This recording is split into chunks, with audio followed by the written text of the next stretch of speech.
Hello, and welcome to the first edition of Premature Evaluations, where I talk about cards that aren't out yet and tell you what you should think about them. Today, from Guilds of Ravnica, coming out next week, pre-release tonight. Good luck if you're going to one of those. Hopefully, you'll open a mission briefing. For 2 blue mana at instant speed, you can surveil 2, and then choose an instant or sorcery card in your graveyard and cast it that turn. The most obvious parallel everyone's drawing to this card is Snapcaster Mage. 2-1 for 2 from Innistrad with Flash and the ability to give one of your instant or sorcery cards flashback for the turn, with the flashback cost being equal to the mana cost. But the thing we want to focus on right here is going to be the specific lines of text on each card, which are slightly different. Snapcaster is targeting the spell in your graveyard, so your opponent does have a chance to respond by exiling that card or exiling your graveyard, whereas Mission Briefing does not. The other big difference there is that Mission Briefing just says you may cast that card this turn.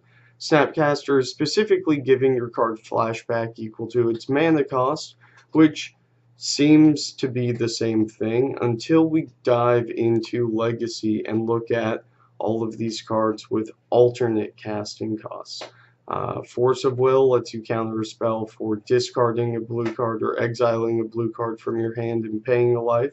Snuff Out and Invigorate require a bit more of a give and take on the life total front, and Submerge just doesn't care. All it asks is that you're playing the right matchup.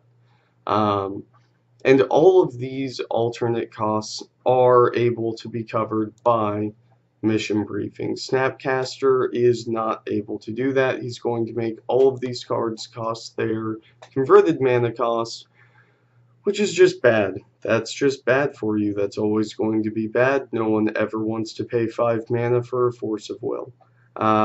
Moving on to Standard, where this card is going to be most prevalent, though.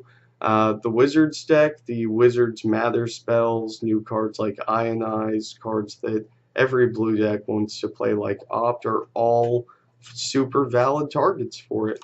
The Dimir decks or the black-blue mid-range decks can hit all of their hand disruption as well as their removal and new mass removal with this card, and that also seems very good, not to mention getting to put things in the graveyard that they might want there for undergrowth or reanimation targets. Even the Azorius control or Jeskai control decks can make great work of this, flashing back a Settle the Wreckage, a Blink of an Eye, any of their counter spells. It's all fair game. That said, Modern is not so friendly for this card.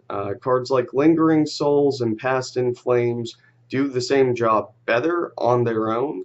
Things like Pact of Negation you don't want to flashback most of the time, and things like Living End, even Snapcaster misses that. You can't recast it from the graveyard that way. And then looking at all the other most prevalent cards to flashback with a Snapcaster, most of them clear the way for a 2-1 to get in a few points of damage. And while Modern might not be as fast as Legacy all of the time, it does seem to be a much more aggressive format, especially right now with decks like Bridgevine, even the burn decks coming out seem to be back on top. Hardened Scales Affinity. All of that means that your Mission Briefing just isn't as valuable as the 2-1 body in those scenarios.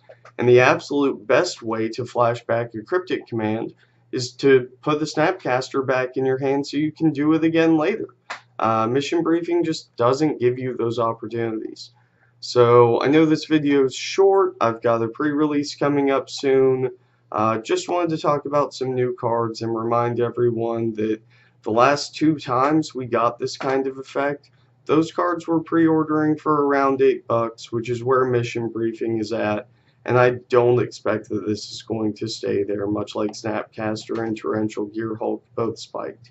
If you want to play it, you think you might want to play it, get your playsets now while you can, because I almost guarantee That's going to be a $20 card if any of those decks do well in Standard. Alright, well have a good one, y'all. See you next time.